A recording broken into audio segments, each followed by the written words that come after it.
Buenos días a todos. Tenemos una nueva edición de las reuniones ordinarias de los comités sectoriales de Benamérica. En esta oportunidad tenemos la visita del doctor Carlos Blanco, ampliamente conocido, ya lo voy a presentar, y el tema es la institucionalidad en Venezuela. Él nos va a explicar en dónde estamos y toda su observación sobre el tema. El doctor Carlos Blanco Carlos Blanco es consultor académico ampliamente conocido y en muy pocas líneas es consultor académico venezolano especializado en gobernanza, descentralización y reforma del Estado. Fue ministro para la reforma del Estado, está vinculado a la Pardee School de la Universidad de Boston. Es autor, entre otros, de libros como La Revolución y Desilusión, La Venezuela de Hugo Chávez, Un programa para el cambio, La reforma del Estado en Venezuela y de la novela también Gran Marcha hacia el Abismo. Ha sido consultor del Banco Interamericano de Desarrollo y de otros organismos internacionales. Dicho eso, entonces, Carlos Blanco, por cierto, me aclaró sobre el tema del doctorado. Los títulos venezolanos en esa materia son equivalentes a un doctorado, pero formalmente no se habla de doctor. Carlos Blanco, adelante, muchas gracias. Bueno, muchísimas gracias por esta invitación. Veo caras de amigos de hace mucho tiempo, gente con la que trabajo, como Vladimiro y otros. Así es que, bueno, reciban un saludo muy cordial para esta ocasión. Em, Habría querido disponer de más tiempo, pero estoy en el marco de una reunión eh, que comenzó ayer, que sigue hoy, que va a seguir mañana. Pero yo comenzaría por decir que esta conversación hay que enmarcarla desde mi punto de vista en el estado, el tipo de estado que nosotros debemos construir en el futuro, espero que muy inmediato. Durante mucho tiempo, para Venezuela, sobre todo en las décadas de los 80 y los 90, la tarea fundamental fue la de reformar el Estado. Se partió de la idea a comienzos de los 80, con apenas unos 20 años, poco más de ejercicio democrático, de que el Estado venezolano era un Estado que no era útil para las tareas del desarrollo de los nuevos tiempos que debían abordarse.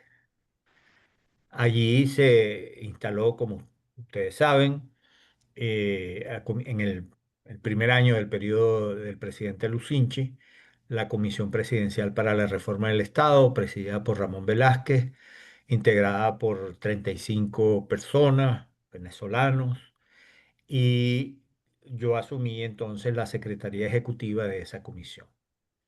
Al cabo de un año, poco más, el doctor Velázquez renunció a la presidencia de la comisión, aunque continuó en la comisión, y asumió la presidencia Arnoldo José Gabaldón, que estuvo hasta el final del periodo de Lucinchi. Yo continué como secretario ejecutivo durante todo ese quinquenio y en ese periodo hicimos la formulación del proyecto de reforma integral del Estado. Eh, Hubo desavenencias entre el presidente Lucinchi y la comisión después del primer año de funcionamiento y básicamente por el tema de la descentralización, la elección de gobernadores y alcaldes, la reforma de los partidos políticos, etcétera, y la comisión no tuvo demasiado eco en ese momento, desde el punto de vista de las acciones que el gobierno debía emprender. Sin embargo, ese tiempo lo aprovechamos en diseñar todo ese proyecto de reforma integral del Estado hasta que llegó la campaña electoral, que no voy a analizar aquí, la del 88, Y los dos candidatos principales, Carlos Andrés Pérez y Eduardo Fernández, adoptaron, acogieron, promovieron los cambios que la comisión había venido planteando.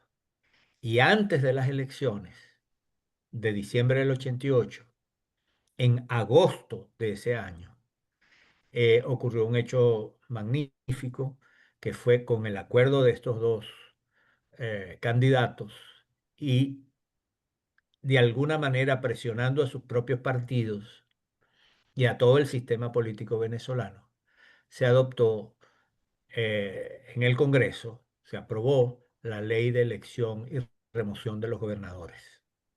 También se aprobó la elección de los alcaldes, figura que no teníamos en Venezuela, porque lo que había eran los presidentes de los consejos municipales. Entonces, ya en el periodo del presidente Pérez, me designó como ministro de Estado, presidente de la COPRE, y se inició un proceso de cambio. Yo diría, para centrarme en el tema, que avanzamos muchísimo en muchos aspectos, algunos más conocidos como el de la descentralización, otros menos conocidos como acuerdos para la profesionalización de la gerencia pública, cambios en el sistema judicial, en la administración pública, en los procedimientos administrativos de mayor recurrencia, etcétera. Sin embargo, mucho quedó pendiente. Yo creo que una de las razones por las cuales hubo un descontento en el ámbito político, aparte de todos los procesos que condujeron a al derrocamiento del presidente Pérez, pero uno de los elementos fundamentales que le dio combustible a esa dinámica que tuvimos a finales de los 90 fue la ausencia de la continuidad del proceso de reforma. Y vino lo que vino, el periodo que hemos estado viviendo por más de un cuarto de siglo, en que el Estado venezolano no solo no fue reformado, no se ampliaron esas ideas iniciales, sino que se fragmentaron las instituciones, se destruyeron muchas instituciones.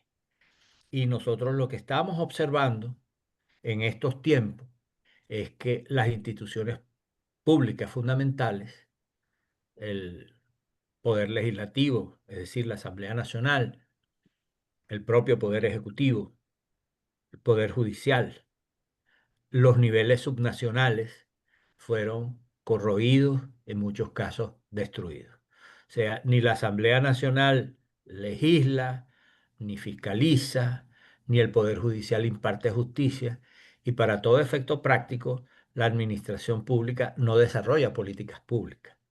Es decir, no hay un proyecto de construcción de infraestructuras, de hospitales, de escuelas, sino que hay, digamos, una destrucción, una vasta destrucción institucional.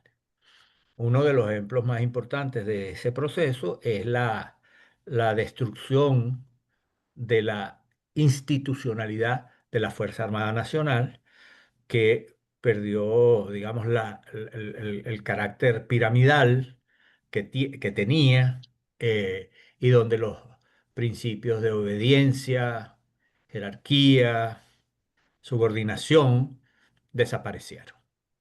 Y más bien se crearon virreinatos militares, policiales y políticos a través de las llamadas Redi, SODI, empresas públicas colonizadas por mafias, así como territorios, zonas del país férreamente controladas por la delincuencia organizada. En el caso del Arco Minero, la frontera occidental, en la frontera oriental, todo lo que la proyección de la delincuencia organizada desde varios estados, Nueva Esparta, Sucre, Delta, etcétera. Entonces, el criterio fundamental de este momento es que, y es una tesis que yo he defendido y compartido con otros amigos y compañeros de todo este proceso, es que es necesario no reformar el Estado, sino en cierta medida construir el Estado. Esto, por supuesto, tiene la significación de que caminamos sobre escombros institucionales. Si uno tiene la PDVSA de hoy con la PDVSA de hace unos cuantos años, uno tiene ahí un espejo de lo que era y lo que es. Y nosotros tenemos que abordar esas tragedias institucionales de una manera muy seria. Yo creo que el criterio fundamental es cambiar el sentido de la función pública. Se trata de construir un Estado al servicio de los ciudadanos. No solo reivindicar a la gente, que es la víctima de la rapiña, sino establecer un nuevo centro de gravedad de la gestión pública con y alrededor de los ciudadanos. Como he escrito por allí, el Estado debe ser útil, amigable y contemporáneo. Para un Estado de prestación de servicios hay que enfocarse en el servidor público, que yo creo que este es un criterio central. Cuando la democracia se instauró en Venezuela en 1958, en los años inmediatamente siguientes, a pesar de todos los problemas, el servidor público, el funcionario público, el maestro, el médico del hospital, el funcionario en las distintas áreas de la administración pública, tenía un relieve muy particular. Era un honor servir al Estado y era un honor ser servido por esos empleados públicos que se dedicaban en muchos campos a la actividad pública. Entonces, yo creo que este cambio de eje, de centro de gravedad, es lo que debería, desde el punto de vista de la administración pública, gobernar el proceso del cual estamos hablando. Yo creo que nosotros deberíamos, en este periodo, tener políticas dirigidas a garantizar los derechos humanos, la justicia, las libertades políticas, la probidad de los funcionarios y tener servicios públicos eficientes. La restitución de la libertad en Venezuela es la restitución de la libertad, por supuesto, para todos, pero es la restitución de la libertad también para la gente que sirve al Estado. O sea, la idea de que servir al Estado es tener que uniformarse, tener que someterse, tener que callarse o tener que compartir una ideología, cuando se quite esa prisión invisible pero efectiva que rodea a la gente, yo creo que vamos a tener de entrada un nuevo tipo de servidor público. También es necesario, como intentamos en los 90, finales de los 80 y los 90, establecer una carrera de servicio civil meritocrático para que personas capacitadas tengan interés en participar en la administración pública, con reentrenamiento de personal si es necesario. Esa idea de la profesionalización, de la que por cierto, aquí rindo homenaje a su autor, a su promotor dentro de la COPRE, Arnoldo Gabaldón, la idea de que era posible establecer una carrera meritocrática en la administración pública y por eso nosotros intentamos un acuerdo para la profesionalización de la gerencia pública, es decir, que todos los sectores de la administración pública, fuera de los nombramientos políticos de alto nivel, los ministros, presidentes de empresas, todo estuviera gobernado por ese reconocimiento de los valores del servicio civil. Y en este sentido, también l- pensamos que era necesario un programa especial ahora para los venezolanos de la diáspora. Todos nosotros sabemos, y ustedes porque trabajan en esto mucho más que nadie, que la riqueza de los venezolanos, que representan los venezolanos de la diáspora, es la mayor de las riquezas que un país puede tener, porque es una riqueza encarnada en seres humanos con voluntad, con disposición, con ganas, además de contribuir a esta reconstrucción de la cual hablo, o a esta construcción, si es que ya lo que tenemos escombros en muchos sectores.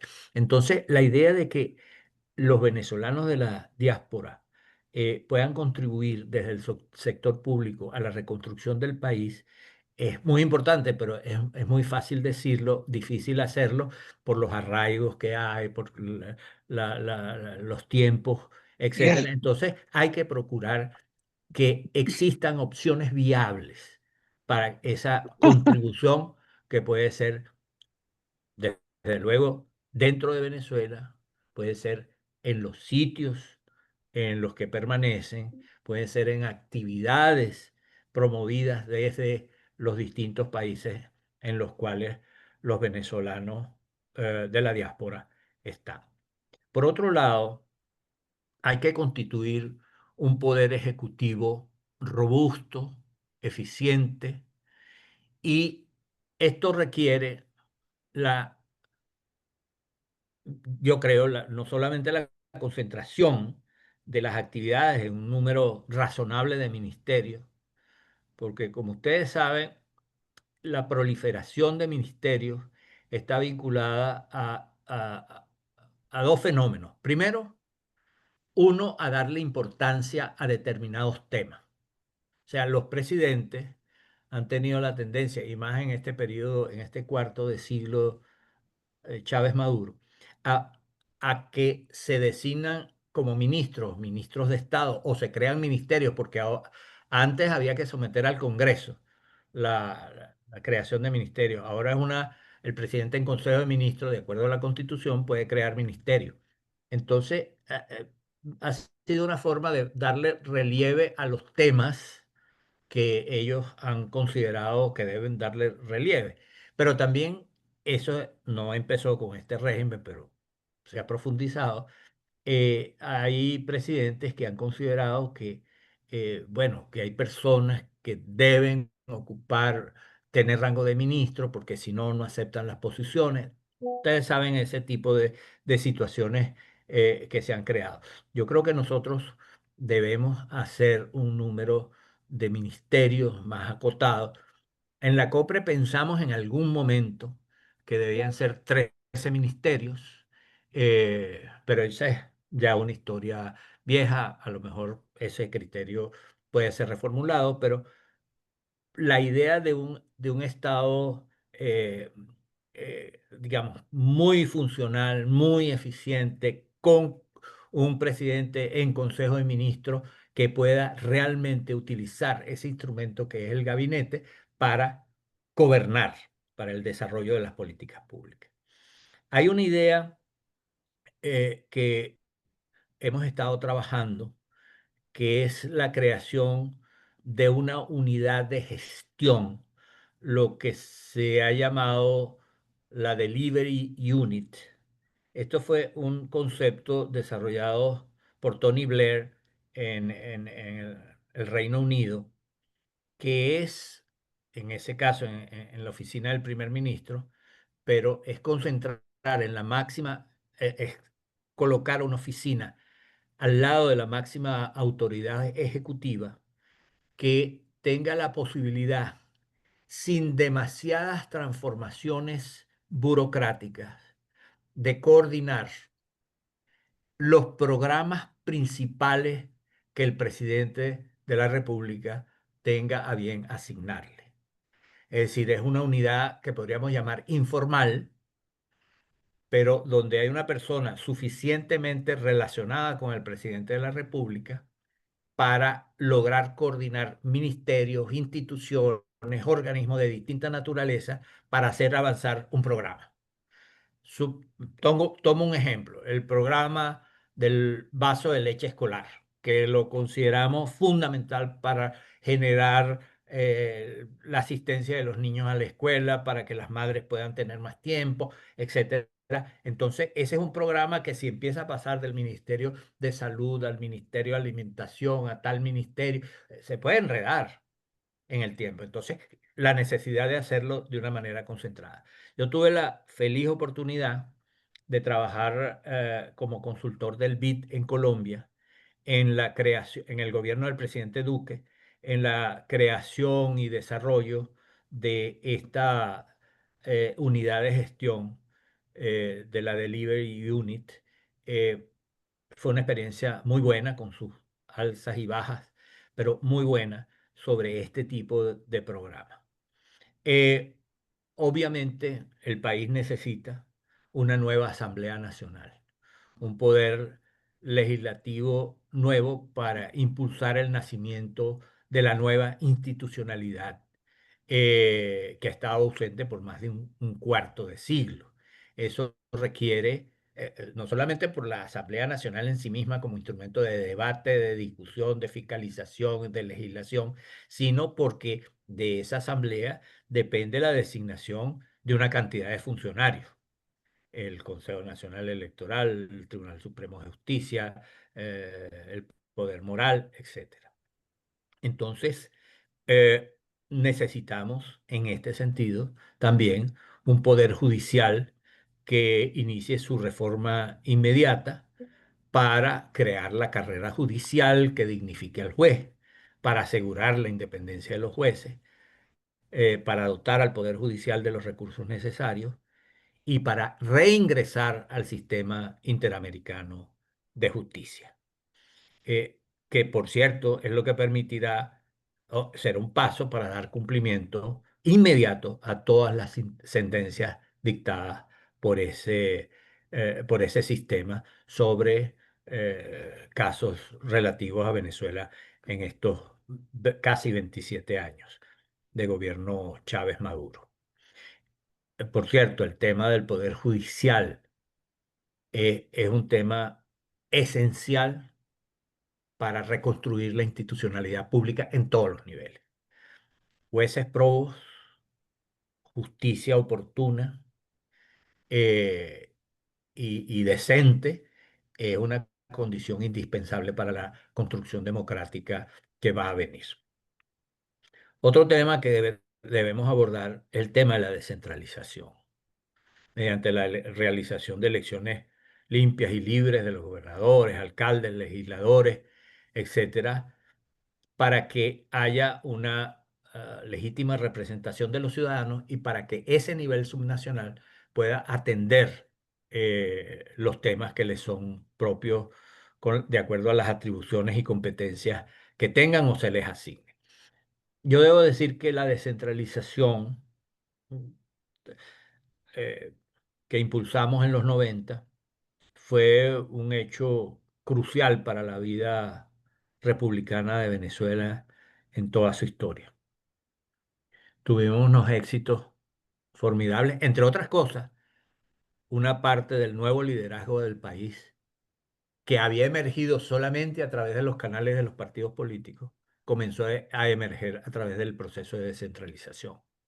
Sí, ahí teníamos a los nuevos dirigentes para entonces, que fueron gente como Osvaldo Álvarez Paz, Enrique Salas Romer, Andrés Velázquez, Claudio Fermín, eh, eh, Antonio Ledesma, o sea, gente que surgió de toda esa dinámica descentralizadora que fue magnífica en ese tiempo. Pero cometimos un error que no voy a desarrollar eso ahora aquí, pero que fue que en algunos casos la descentralización para evitar el centralismo del poder nacional generó una centralización en las capitales de los estados por parte de los gobernadores que repitieron en algunos casos, no en todos los casos, la práctica centralista que tratábamos de resolver en el plano nacional. Pero eso es una enseñanza para las nuevas dinámicas de la descentralización. Por otra parte, necesitamos, ya voy a concluir, eh, impulsar en este tiempo el gobierno digital. Es decir, la formación en el e-gov, las destrezas digitales por parte de los funcionarios, por parte del Estado como conjunto, a la gestión pública, puede propiciar un inmenso salto en las capacidades del Estado. Esa digitalización de los procesos públicos, el gobierno abierto, la innovación para transformar el Estado son fundamentales en esta etapa. No nos podemos conformar con una curva progresiva, ascendente, continua. Nosotros tenemos que dar saltos discretos porque lo requiere el tiempo, porque hemos perdido mucho tiempo. Necesitamos aprovechar las nuevas tecnologías para prestar servicios eficientes a sectores cada vez más vastos de la población, lo cual requiere un entrenamiento urgente de los jóvenes funcionarios en las escuelas y universidades, así como el reentrenamiento de los funcionarios existentes que deseen participar en el Estado que nace. Un elemento fundamental de ese nuevo Estado, de ese Estado en construcción, será una intensa preparación para atender las crisis. Una de las características del Estado que hemos vivido durante eh, décadas es que es un Estado que vive en crisis como producto de las crisis que pueden ser crisis, catástrofes naturales, emergencias sanitarias, problemas económicos graves, conflictos institucionales, nacionales o internacionales. Nosotros necesitamos en este tiempo, es decir, el Estado contemporáneo necesita y el venezolano va a necesitar estar preparado para el manejo de crisis como una destreza incorporada al quehacer institucional. Para todo esto, y con esto voy a concluir, se requiere que los partidos políticos, las organizaciones no gubernamentales, otras formas de organización, de agrupación u organización social, tengan la disposición y la capacidad de colocarse al mismo ritmo de desarrollo de las instituciones públicas nacientes. Nosotros necesitamos partidos políticos modernos y modernizados, democráticos realmente desde su más profunda entraña. Eso lo tratamos de hacer en ese periodo al cual me referí inicialmente. No se logró, se logró parcialmente y después hubo un feroz retroceso. Retroceso que, por cierto, no es solamente responsabilidad de muchos de los dirigentes políticos, sino de la situación a la que se vieron obligados como partidos a enfrentarse, a una situación totalmente represiva y opresiva. Yo creo que nosotros debemos pensar en este tipo de instituciones públicas, no solamente renovadas en unos casos, sino construidas sobre la base de nuevos conceptos. Y culmino diciendo que a mi manera de ver, la institucionalidad privada también necesita un cambio totalmente radical. Yo pienso en la representación empresarial, por ejemplo, sindical, eh, gremial, que realmente es muy débil. Es una representación sin representatividad que debe ser construida o reconstruida en estos tiempos. Bueno, estos son algunos de los comentarios que en el tiempo previsto eh, me he permitido hacer y estoy a la orden pues para comentarios o preguntas o para que conversemos sobre esto entre todos. Muchísimas gracias. Excelente resumen, Carlos. Qué capacidad de decir tantas cosas en solo Muchas 30 gracias. minutos, porque hiciste todo un resumen excelente de la situación. Tenemos 7 manos levantadas. No sé, Carlos, si tú puedes hacer 3 manos cada vez de un solo viaje o para...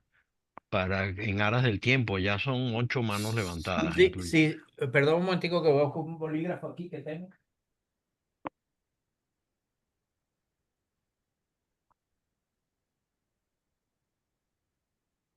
Vamos de tres en tres, si les parece. Vamos de tres en tres y se les recuerda a los que hagan las preguntas, máximo 3 minutos por pregunta. No se trata de que hagan una exposición, sino nada más que una consideración y concreten su pregunta en máximo 3 minutos.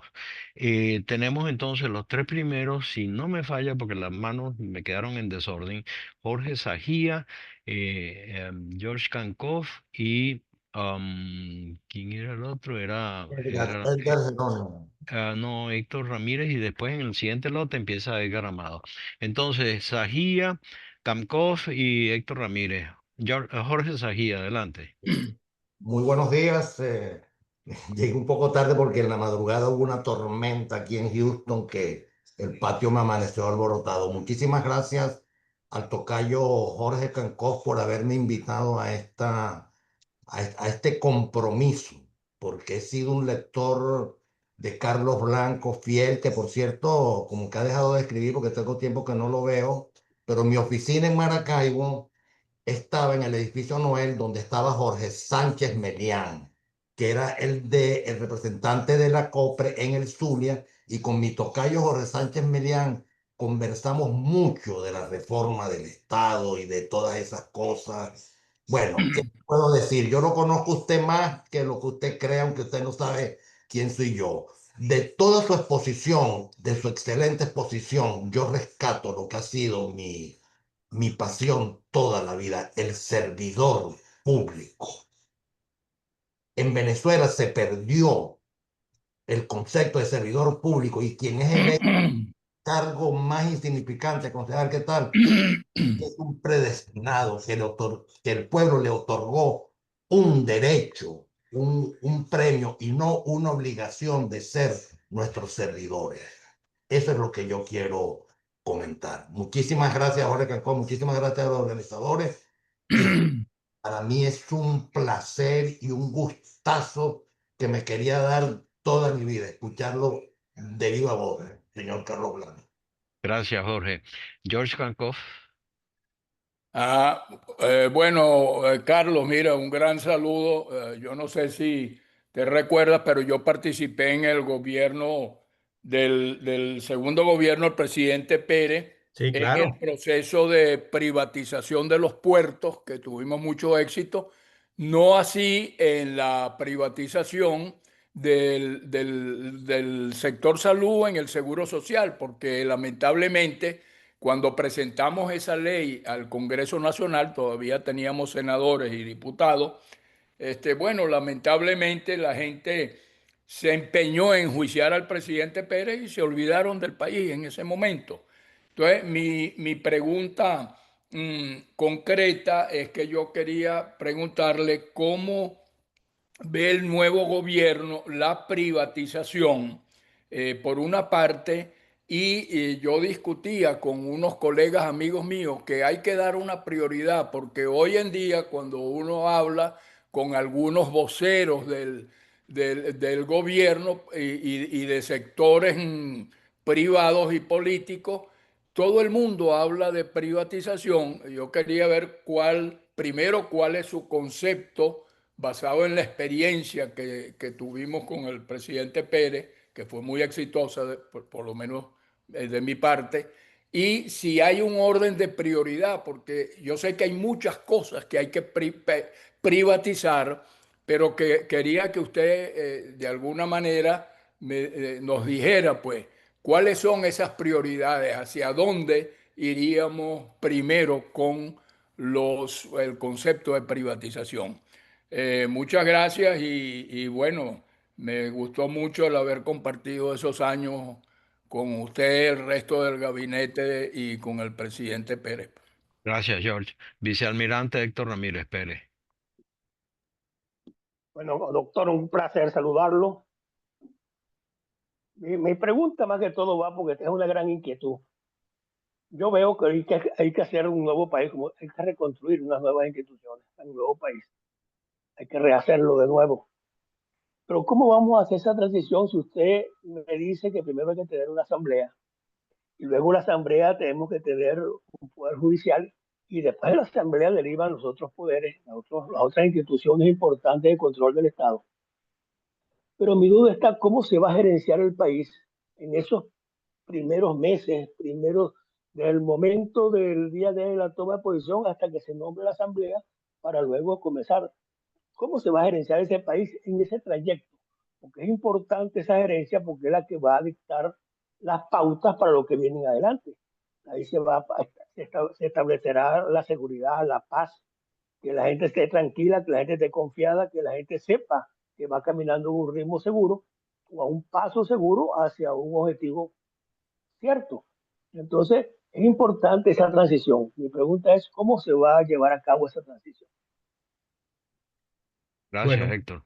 voy a responder o a comentar lo que eh, ustedes tres han dicho sobre lo que dice Jorge Sajía. Es verdad, ya no escribo en la prensa.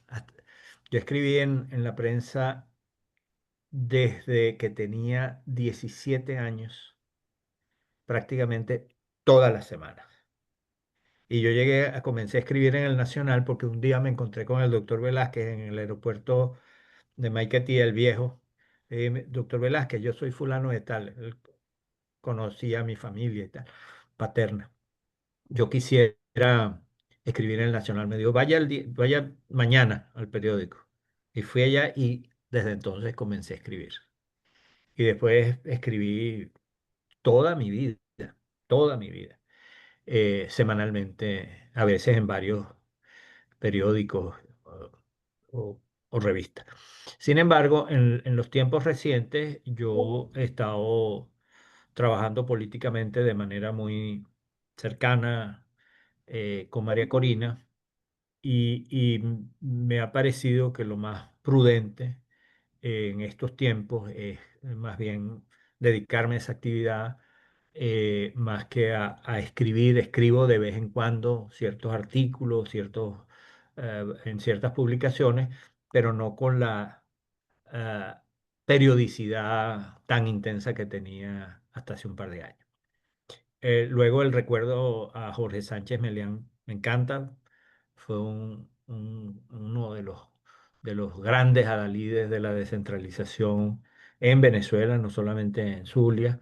Eh, Junto a Chumaceiro, a Fernando, cumplió allí una labor importantísima en la promoción de todo este proceso de descentralización. Y estoy de acuerdo con el papel que el servidor público debe tener.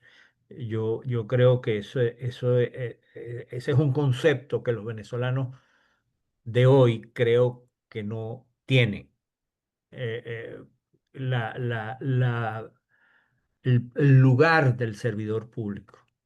Los mayores recordarán aquí que los profesores en los liceos del país, eh, en el Andrés Bello, en el Espelosín, en la Experimental, era- eran grandes venezolanos que después o antes o durante tuvieron una gran figuración pública en otros fueron ministros, fueron estos, porque ese era el concepto del profesor, del maestro, gente destacada. Bueno, por ahí creo que estamos de acuerdo. En lo que dice Jorge Kamkov, que lo recuerdo por su papel de constructor en todo este proceso de los 90. El tema de la privatización, para nosotros creo que debe ser un tema esencial. Es decir, el Estado no tiene por qué ser el dueño de las empresas a menos que por razones de interés público tenga eh, que serlo. Pero no es el caso del petróleo. Yo creo en la privatización de la industria petrolera por dos razones. Primero, porque ese concepto de que el petróleo es estratégico y por lo tanto debe estar en manos del Estado, yo creo que es un concepto superado. Y en segundo lugar, porque no es posible.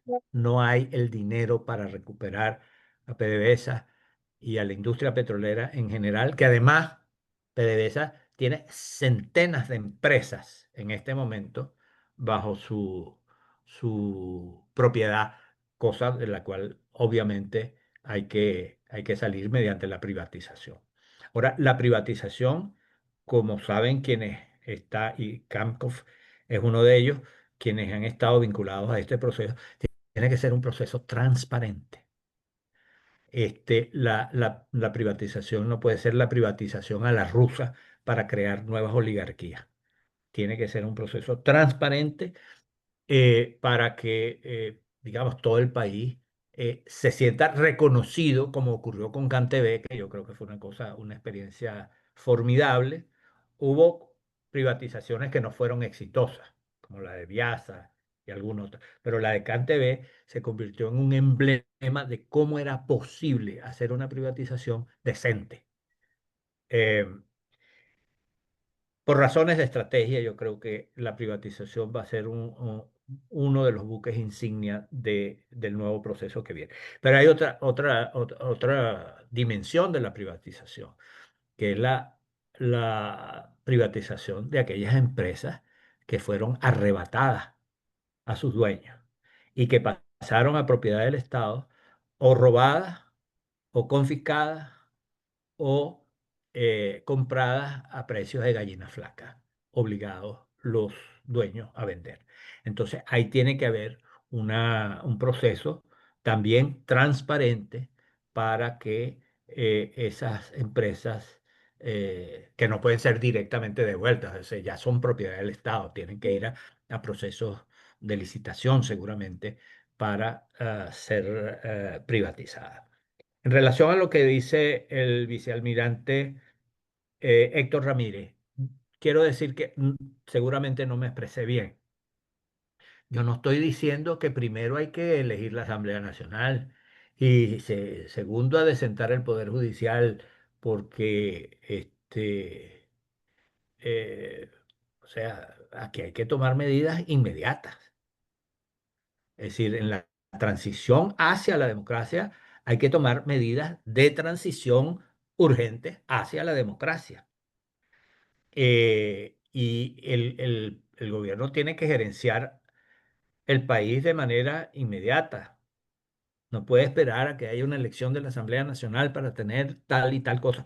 Y esa gerencia inmediata requiere control territorial por parte de la fuerza pública de una manera absolutamente inmediata, seguridad pública de los ciudadanos, atención a la emergencia humanitaria con apoyo internacional, inicio del proceso de renegociación de la deuda para darle estabilidad a la económica al país, obteniendo ingresos de los multilaterales que nos permitan abordar esa emergencia humanitaria a la cual me referí y apoyo internacional para la reconstrucción de Venezuela.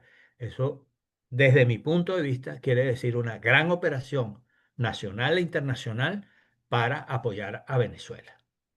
Entonces, eso es una dinámica de emergencia que creo que va a ser indispensable. Bueno, Excelente.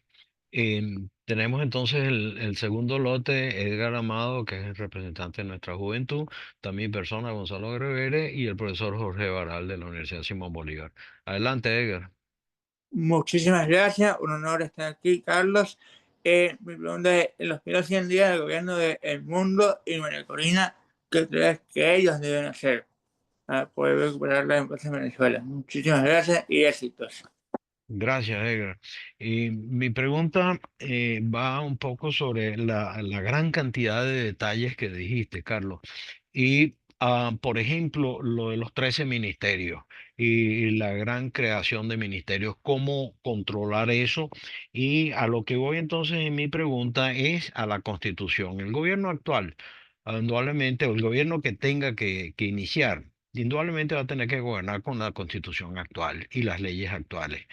Mi pregunta es, ¿ese gobierno o la sociedad venezolana debe revisar si se sigue gobernando con esa constitución y todas las leyes que habrá que revisar, o es conveniente, como se ha discutido mucho, regresar a la constitución del 58, del 60, o es conveniente que se elija una comisión de creación de una nueva constitución.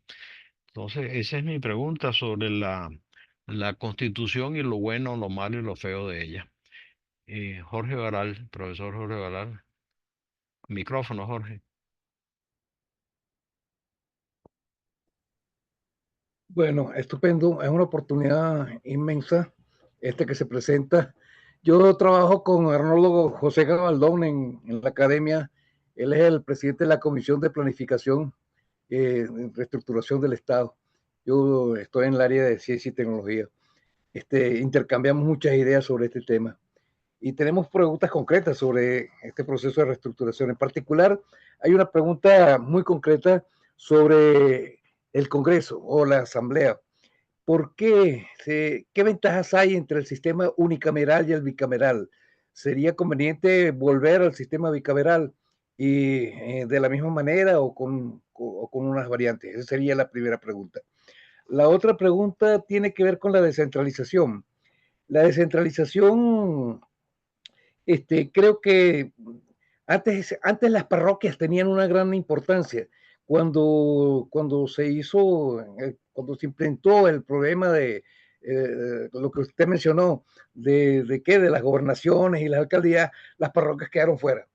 Y entonces pareciera como que si eso hubiese sido algo bueno, pero quedó como que la población a nivel más detallado, o sea, al nivel más operativo, que era lo que manejaban las parroquias, se quedó como no cubierto. Es importante este tema porque uno de los éxitos de la campaña de María Corina fueron los comanditos. Es cuando va hacia un nivel más detallado. Es decir, más o menos quizás tomando el concepto de las que, de la VC de chavismo, ya rescatas la idea, o ustedes rescatan la idea y implementan el esquema de los comanditos. Y fue exitoso. Entonces, eso representa una visión que creo que es un paso más adelante en la descentralización. Podríamos llevar eso no ya como una cuestión institucional dentro del nuevo esquema de institucionalidad. Esas serían dos de las preguntas que quiero hacer por el momento. De acuerdo. Eh, lo que plantea Edgar sobre el tema de los 100 días, efectivamente, este es un número simbólico, mítico, que tiene el propósito, que creo que a eso apuntaba Edgar, de marcar la urgencia de lo que hay que hacer. Es decir, eh, poco más de 3 meses, el país tiene que sentir, bueno, el país tiene que sentir en las primeras 100 horas, pero obviamente en esos primeros 3 meses, no solamente que hay libertad, que es el primer y más apreciado bien que va a producir la transición, sino que hay una construcción de bienestar para la sociedad, para la gente, para el ser humano, que tiene que ser el alfa y el omega de todo este proceso. L- La gente, la familia, nosotros, todos los ciudadanos.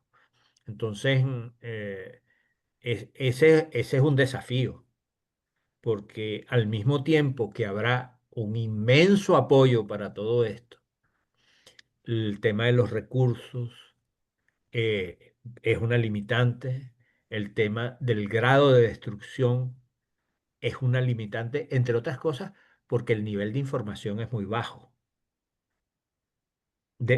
¿Cuánta plata hay? ¿Cuántas son las reservas internacionales con las que el nuevo gobierno se va a encontrar? ¿Qué cantidad de recursos, materiales, eh, humanos están disponibles?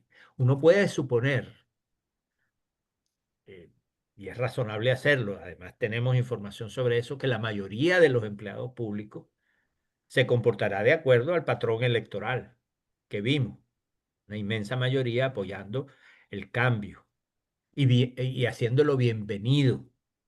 Y eso requiere, y eso significa la protección de las instituciones para que no haya una dinámica de destrucción, eh, digamos, deliberada de elementos fundamentales de esas instituciones. Pero bueno, ese es un tiempo muy desafiante. En relación a lo que dice Gonzalo sobre el tema constitucional, hay una amplísima discusión sobre esto. Si debe haber una constituyente, si se adopta la constitución del 61, si se continúa con la constitución del 99. Yo creo que nosotros debemos trabajar con la Constitución del 99 y con los mecanismos que la Constitución del 99 permite para adoptar decisiones de emergencia o, como allí se dice, de conmoción en el marco de la declaratoria de una situación de conmoción. Si nosotros nos ponemos a hacer, en vez de gobernar, hacer una constitución en el cortísimo plazo, creo que vamos a enredar y a dividir a la sociedad y entonces hay que hacer la reelección sí, la reelección no, la reelección por un pedido que si son 5 años, que si son 6 años, para tomar solamente un punto de los centenas de puntos de debate. Esta es mi opinión. Desde luego, esto es un proceso de consulta pública, de análisis ciudadano, etcétera. Pero creo que nosotros debemos hacer que el próximo gobierno se dedique a gobernar y a hacer las cosas que hay que hacer y que están demoradas y que son urgentes para la sociedad. En relación a lo que dice el profesor Baral, este, eh, sobre los dos temas que abordó, el tema del Congreso único, del Poder Legislativo, digamos, la institución legislativa unicameral o bicameral, yo soy definitivamente partidario de la bicameralidad. A mí me parece que el Senado, como representación de las entidades estadales, es fundamental. Por una parte, eh, la Cámara de Diputados ha sido tradicionalmente la representación poblacional, ha expresado la representación poblacional, más diputados en los estados más poblados, pero el Senado tiene esa virtud de la representación territorial por igual. Eh, Ocurre en los países federales, en los Estados Unidos y en otros. Yo creo que eso es muy importante. Pero además, esos mecanismos de control del Senado y la Cámara de Representantes o de Diputados, en nuestra experiencia venezolana, funcionó bien. Sirvió como un mecanismo de mejoramiento. Aún cuando un mismo partido tuviera el control de ambas cámaras, eh, la diferencia de edades, de experiencias, de veteranías, aportó un mejoramiento a los productos legislativos del Congreso, del viejo Congreso Nacional.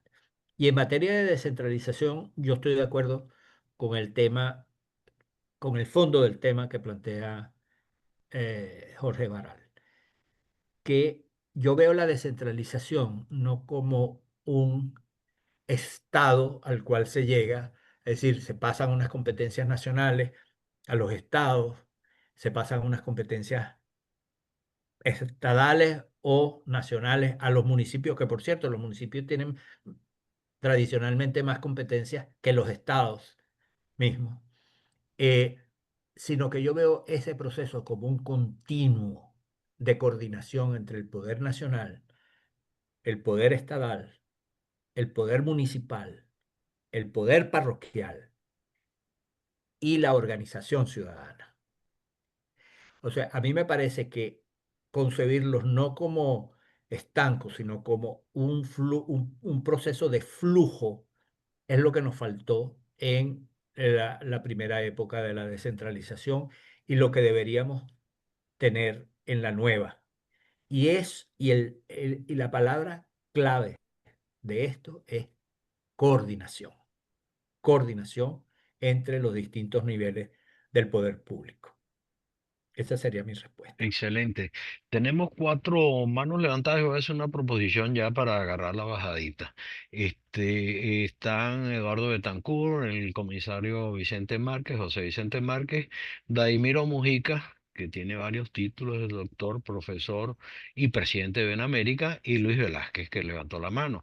Yo le propongo a Vladimiro que hagamos estas 3 preguntas en el siguiente lote y después un último tiempo en donde Vladimiro, en su condición de presidente de Benamérica, que haga una última pregunta, un último resumen, un agradecimiento, y Carlos pues cerraría entonces la reunión después de la pregunta de Vladimiro. Entonces, 2 tiempos es la proposición. El siguiente lote de 3 serían Eduardo Betancourt, el comisario José Vicente Márquez y Luis Velázquez. Adelante, Eduardo. Ok, muchas gracias. Mira, Carlos, para mí es un placer conocerte en imagen, por lo menos. Yo estuve colaborando con la COPRE cuando trabajaba en Petróleos de Venezuela y daba clases en la Universidad Central. Me tocó poner un granito de arena en eso y me pareció un proyecto fantástico. Qué lástima que no se llevó a cabo completo. La pregunta que yo tengo es la siguiente. Cualquier cosa que nosotros hagamos en el país tiene que empezar por una reinstitucionalización de los valores fundamentales sobre los cuales nosotros debemos proceder. Y eso modernamente para ganar agilidad incluso en las organizaciones se ha definido la organización ágil y todo eso. Y hay una coincidencia en que los valores es algo fundamental, entendiendo que la finalidad de esos valores es la cohesión interna por un lado y la capacidad de respuesta externa por el otro. En esa base, que hay que aprovechar la popularidad de María Corina Machado y el arraigo que tiene para poder predicar los valores fundamentales sobre los cuales vamos a reconstruir la sociedad venezolana. ¿Han pensado ustedes cuáles son esos valores que deberían ser divulgados, repetidos y sobre todo ejemplarizados por los dirigentes de la nueva república? Esa es mi pregunta. Comisario José Vicente Márquez. Bueno, doctor Carlos Blanco, para mí es un gran honor pues conocerlo, aunque sea por esta vía. He tenido extraordinarias, excelentes referencias sobre usted. De hecho, lo consideran como una de las reservas moral política de la Cuarta República. Mi nombre es Vicente Márquez, soy comisario jubilado del 6CPC y tengo 2 preguntas cortas y una pequeña reflexión.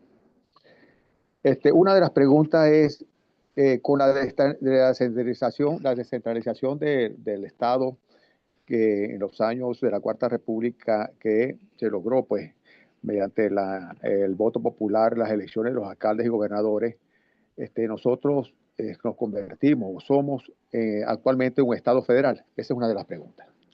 La otra pregunta es que tiene que ver mucho con la reforma del Estado, precisamente.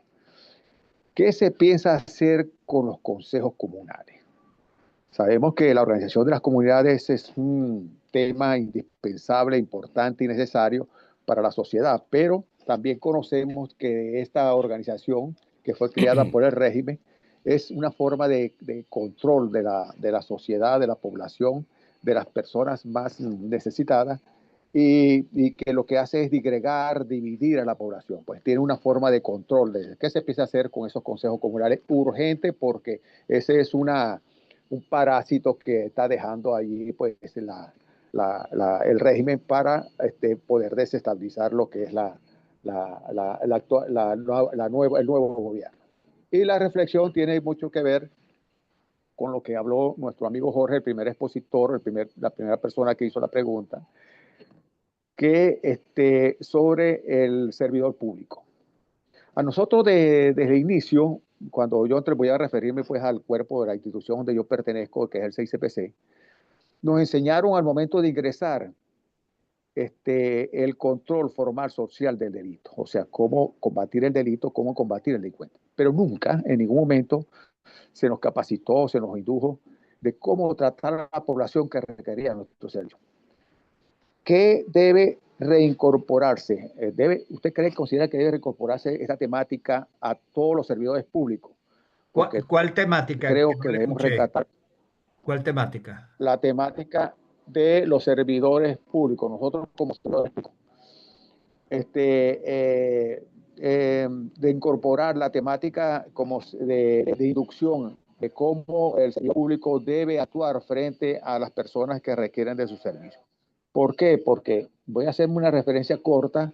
En el caso de nuestro, las personas que eran objeto de delito preferían que quedara impune el delito en vez de ir a un cuerpo policial a denunciar el delito, porque consideraban que salían más beneficiados quedando impune el delito que ser encarado definitivamente o ser enfrentado a la actuación del funcionario policial que los trataba como delincuentes. Entonces, quería saber si este tema está incorporado dentro de la nueva reforma del Estado. Gracias, doctor Blanco. Gracias, José Vicente. Luis Velázquez. Sí, muy buenos días. Doctor Blanco, para mí es un gran honor, o sea, la verdad que no tengo muchas palabras para describirlo, pero poder interactuar con usted aquí y escucharlo de manera directa, para mí ha sido algo un poco de fantasía. No me imaginaba que podía escucharlo tan directamente y menos hacerle unos comentarios como los que le quiero hacer. Yo no tengo trayectoria política de ningún tipo, excepto que cuando nos votaron de PDVSA, en Cumbres de Curumo me llamaron un día para decirme, mira, aquí vienen a hacer una asamblea de ciudadanos. Por cierto, eso está en la Constitución y hay que tenerlo con mucho cuidado porque eso creo que hay que erradicarlo, modificarlo o asignarle el nivel que deba tener, porque está como muy amplio. Asambleas de ciudadanos que no se ha dicho aquí. Y me dijeron, bueno, tienes que encargarte de eso porque PDVSA estaba de moda, estaban los días de las manifestaciones, etcétera. Esa es mi única trayectoria política y me fascinó ese lado y por lo tanto le pedí a Eduardo que me incluyera en el comité político de Benamérica porque a partir de allí he generado algunas ideas que pudieran ser de alguna ayuda a la nueva Venezuela. La destrucción de las instituciones, doctor Blanco, nos está ofreciendo, dentro de todo lo malo, una página en blanco, casi que un libro en blanco, para escribir y diseñar un nuevo país, una nueva Venezuela. Y entre las cosas que yo he pensado que se deben hacer es que hay que formar una legión de funcionarios públicos nuevos que se convertirán en aquellos líderes políticos del futuro. Hay que formarlos, eso sí, en universidades, en países desarrollados, para que aprendan cómo se hizo ese desarrollo y vengan a aplicarlo aquí en Venezuela. Debe ser un plan al estilo Mariscal de Ayacucho, que yo sugiero que se pueda llamar Plan Betancourt. Ese es uno de los puntos.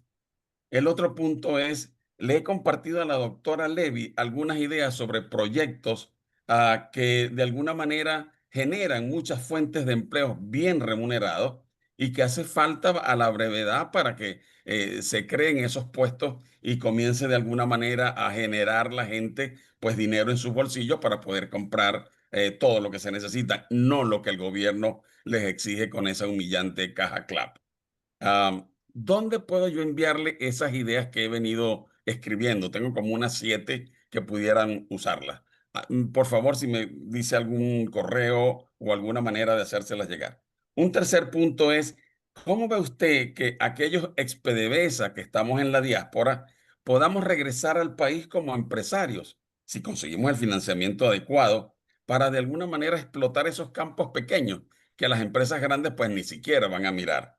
Tal vez formando una especie de lo que llamó México una ronda cero, donde Pemex se quedó con algunos campos. En este caso sería campos pequeños seleccionados para ofrecer a esos ex PDVSAs que lleguen con financiamiento y pudieran explotar los campos.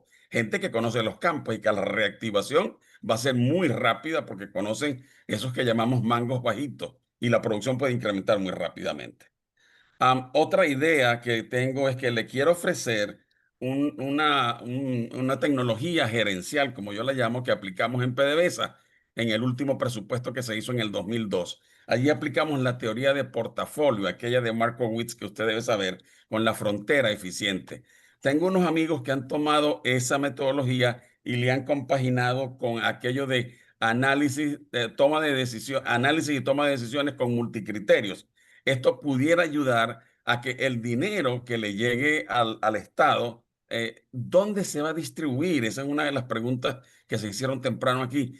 ¿Cuál es la prioridad? Entonces, esa herramienta nos pudiera ayudar a tomar decisiones mucho más robustas, mejor decididas y más inteligentemente.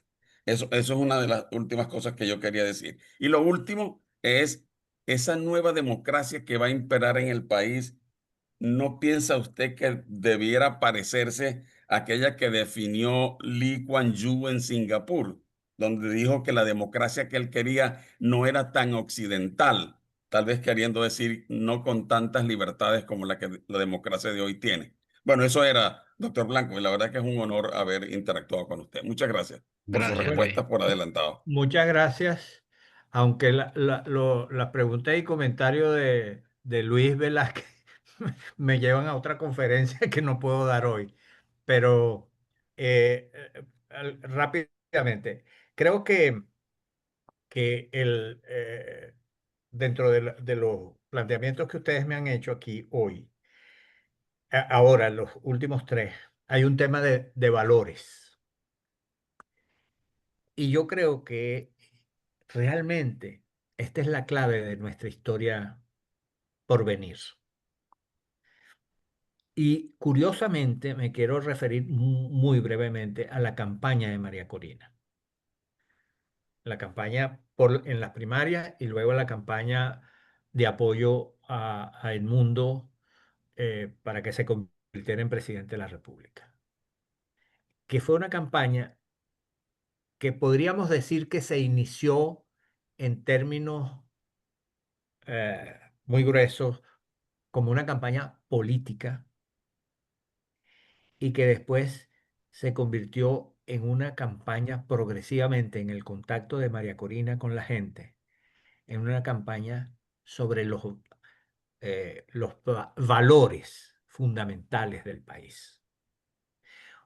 Y progresivamente es lo que ha permitido, esta es mi opinión personal sobre el asunto, y sobre alguien con quien comparto diariamente todo este trabajo que todos conocemos, que María Corina dejó de ser una dirigente política, una candidata a la presidencia de la República, presidencia que yo creo que en algún momento le llegará también, para ser una representante más allá de la política, de los valores con los cuales la República debe ser reconstruida.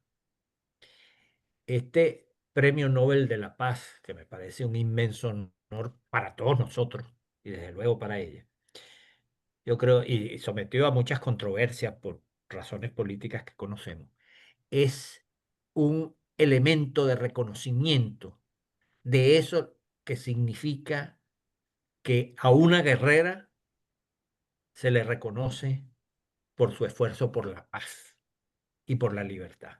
Yo creo que eso es tremendo. Y esa campaña estuvo basada, recordemos, en uno de los elementos, el valor de la gente, de la gente común y corriente, del ciudadano de a pie. Y ese enaltecimiento del ciudadano es el enaltecimiento del valor de lo humano en este complejísimo proceso que estamos viviendo de recuperación de la libertad. Y es allí donde se inscribe el reencuentro de la familia.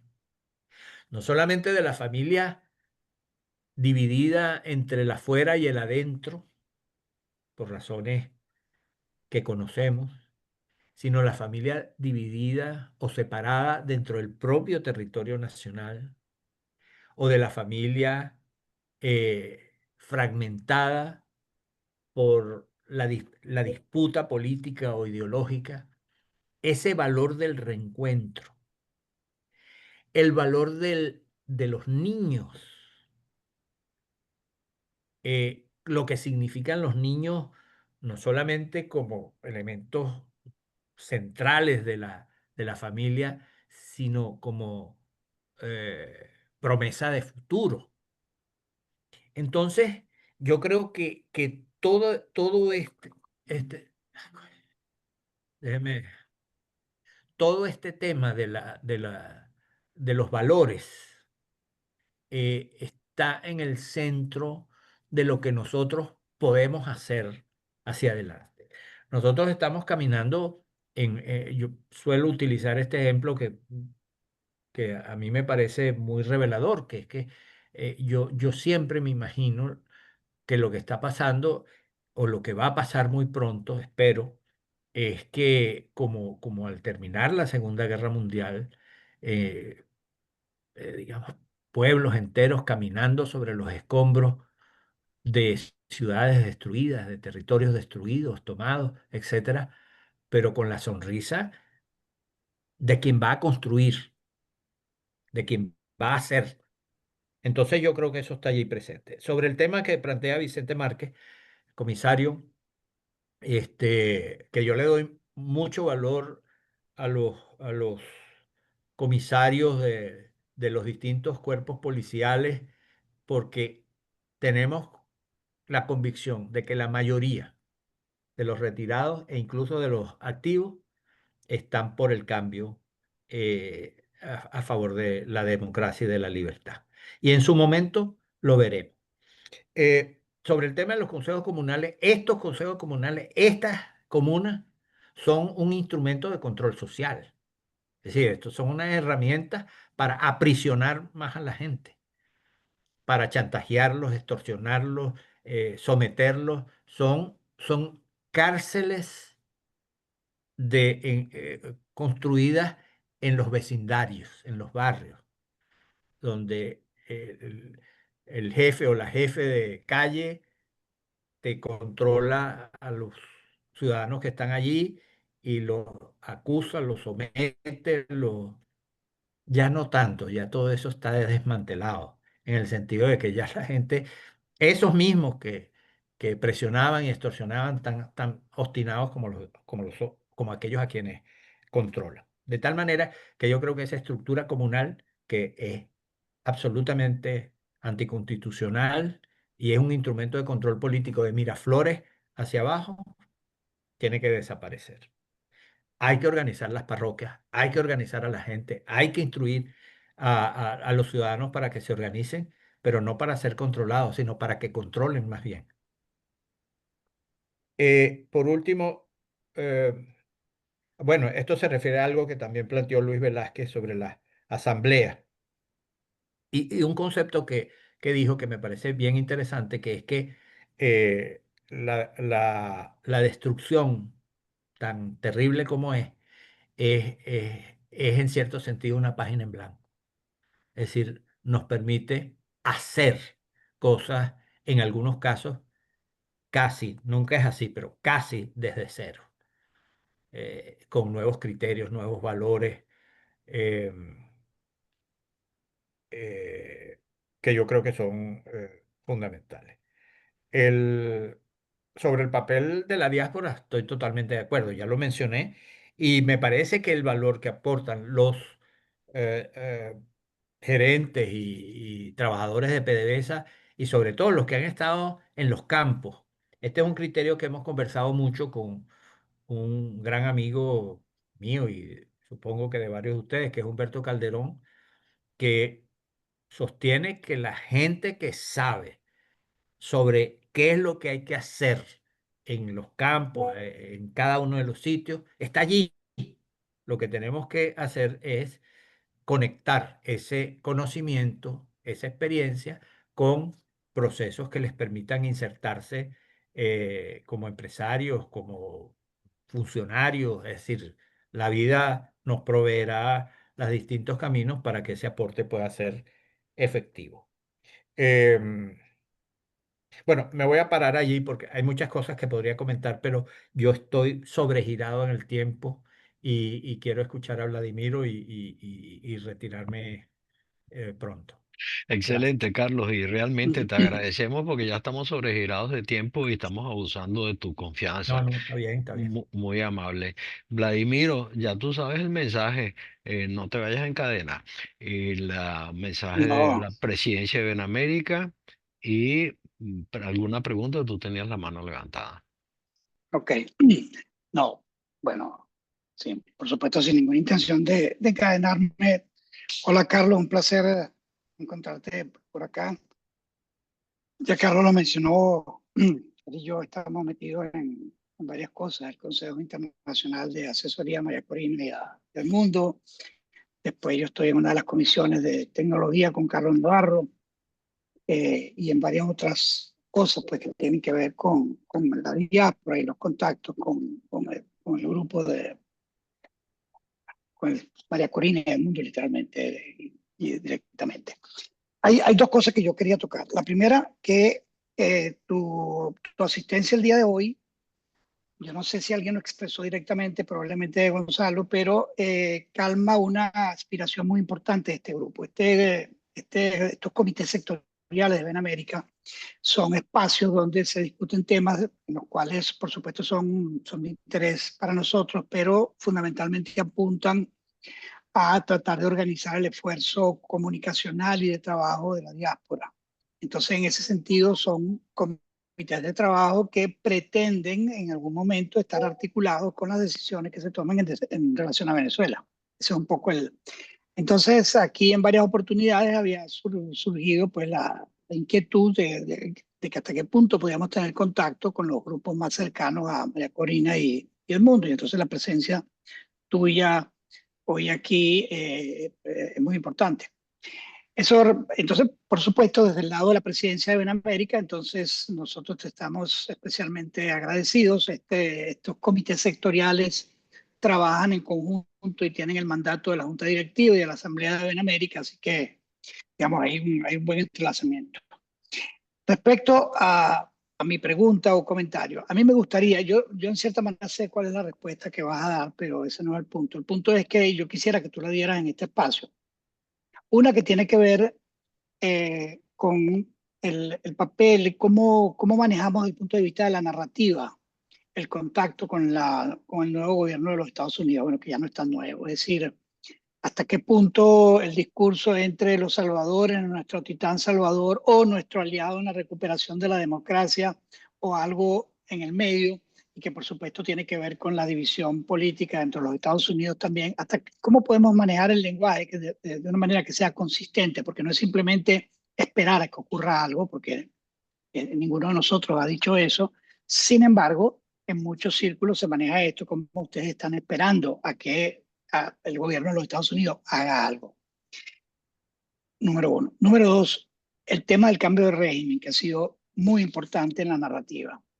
Nosotros, bueno, tú lo sabes perfectamente, nosotros, María Corina lo ha dicho, el mundo lo ha dicho, nosotros lo hemos dicho, que aquí no se está hablando de cambio de régimen, porque el cambio de régimen ya ocurrió. Fue decidido por el pueblo venezolano en la elección del año pasado, y en consecuencia no hay tal cambio de régimen que le estemos pidiendo a los Estados Unidos, porque ese cambio de régimen ya ocurrió. Esa es la segunda acotación. Y la última, tú mencionaste una imagen casi poética de la sonrisa de los que vienen de la destrucción y van hacia la construcción. Entonces yo te pregunto a ti, en esa imagen poética que tú estás transmitiendo y que puede ser muy realista, ¿cómo juega el tema de la reconciliación del propio país? Porque Venezuela es un país no que viene de una guerra donde sale unido después de la guerra, sino que viene de una guerra donde sale profundamente dividido.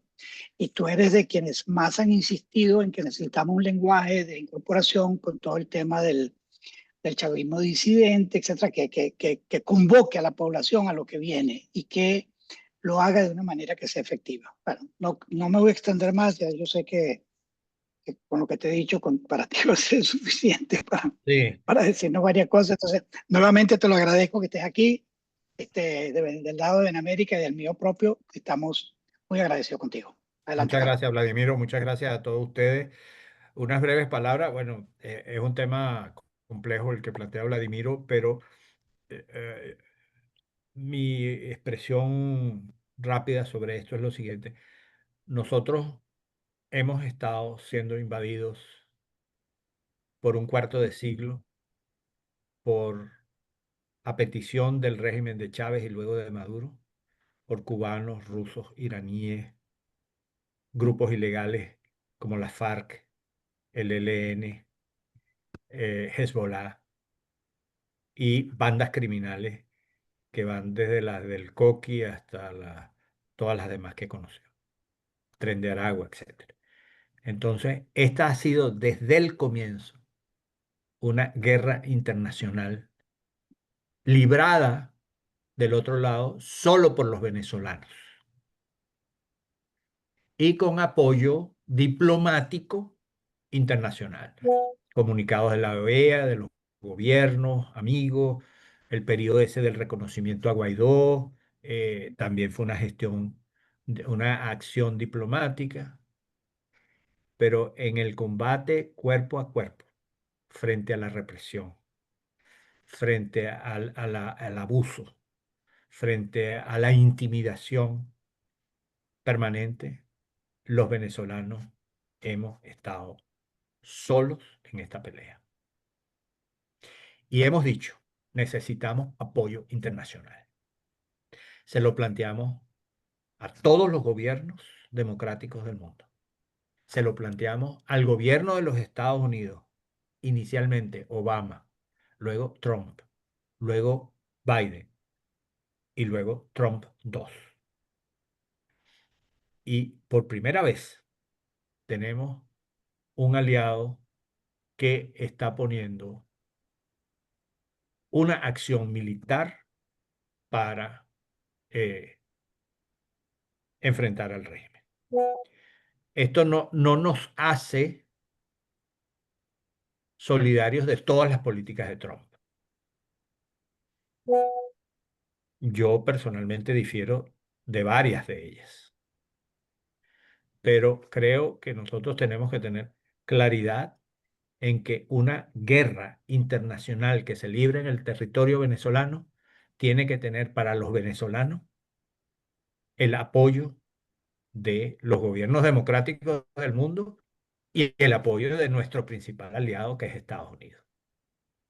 Sobre eso no tengo duda. Y eso viene empaquetado. O sea, viene con el presidente que es el presidente Trump, con el gobierno, con las políticas que despliega. Algunas uno puede estar de acuerdo y otras no. Entonces, yo creo que eso para nosotros es central. Deseo que la solución final de este proceso de recuperación de la democracia esté en manos de quienes debe estar: Edmundo González, María Corina y el Movimiento Democrático Nacional. Y que el apoyo sea apoyo para que estos líderes conduzcan el proceso. Luego, sobre el tema de la reconciliación, yo creo, primero, que hay una dinámica de reconciliación que se ha dado, que se dio en las primarias y que se dio en las elecciones de Edmundo González, donde salió Edmundo González. Es decir, allí se unificaron los votantes, los antiguos votantes de Chávez, los votantes de Maduro, los votantes de Capriles, los votantes de Rosales, los votantes de todo este, se unificaron alrededor de María Corina y de Edmundo González. Ahí hay unidad. Sin embargo, nosotros en ese movimiento hemos tenido una opinión y diferido de otros, porque nosotros creemos que el régimen de Maduro tiene que salir del poder. No es que hay que compartir el poder con ellos, que den 4 ministerios a la oposición y tienen que salir del poder. Y hay gente que piensa que no deben salir del poder porque el país va a entrar en un caos. Nosotros no creemos que vamos a entrar en un caos, al contrario, hay gente trabajando todos los días de la semana, las 24 horas, para construir este proceso de cambio lo más suave que sea posible, porque no será suave totalmente, porque es un cambio, es salir de unos tipos que son unos criminales en el poder. Entonces, eso significa que hay que ampliar, que estas personas que piensan así, que hay que coexistir, convivir, no son los que representan en este momento a la gente. Ahora, quienes hayan sido chavistas, maduristas o lo que fuera, por supuesto, como venezolanos tienen todo el derecho a participar. A Chávez lo eligió una mayoría de venezolanos. Por lo tanto, si hoy la mayoría está con Edmundo y María Corina, una parte importante de esos que eligieron a Chávez están de este lado, ya unificados con los demás. Y yo creo que es así, y lo único que nosotros debemos hacer es tratar de lograr que aquellos que violaron los derechos humanos y los violan sean juzgados, y que todos aquellos que deseen dar un paso para que la democracia y la libertad se pongan, tienen que estar, no tienen que tener un permiso especial, son venezolanos que tienen el derecho que todos tenemos los que estamos aquí a participar en ese proceso. Yo sé, no se me escapa que, bueno, que hay gente que tiene un cuaderno de facturas así grande, no gratuito, porque vieron a su familia desmembrarse, porque vieron a su gente presa, porque vieron a sus muertos, porque ese es un proceso que va a ser complejo y donde la dirección tiene que tener el entendimiento que creo que tiene y la grandeza que creo que tiene para manejar esa situación en condiciones muy difíciles. Lo que viene es muy difícil porque no estamos saliendo de una dictadura, nada más. Estamos saliendo de un complejo criminal que se apropió del Estado venezolano. No es como sale Pérez Jiménez y se va para República Dominicana, después para España y después para Estados Unidos, ponen preso, lo traen, se vuelve allá a España y allá muere tranquilo. U otro, Stroessner, Duvalier, Rojas Pinilla, en fin. Esto es otra causa, es otro tipo de animal del cual el país va a salir y el mundo va a salir, porque son criminales. Entonces yo creo que en eso tenemos que tener claro, pero me tengo que despedir porque ya la verdad es que Disculpe que lo No, interrumpa allí. no, Una degollina, ¿usted cree que nada. se va a producir una degollina? no, para nada. Creo que no. Yo creo que no solamente no debe producirse, sino que hay que impedirla. O sea, Eh, eso no, eso conspiraría contra el propósito de cambio. Ahí está, estos tipos lo que querían era vengarse. Creo que no. No sé Gracias, si estoy Carlos. claro Gracias, en esto. Carlos. Excelente tu Muchas presencia, gracias. agradecemos tu participación en los comités sectoriales y tu orientación y contamos con tu ayuda y que sigas teniendo todos los éxitos que estás teniendo, que la Venezuela lo necesita. Muchas gracias Muchas entonces. gracias a ustedes. Un abrazo. Chao. Hasta luego.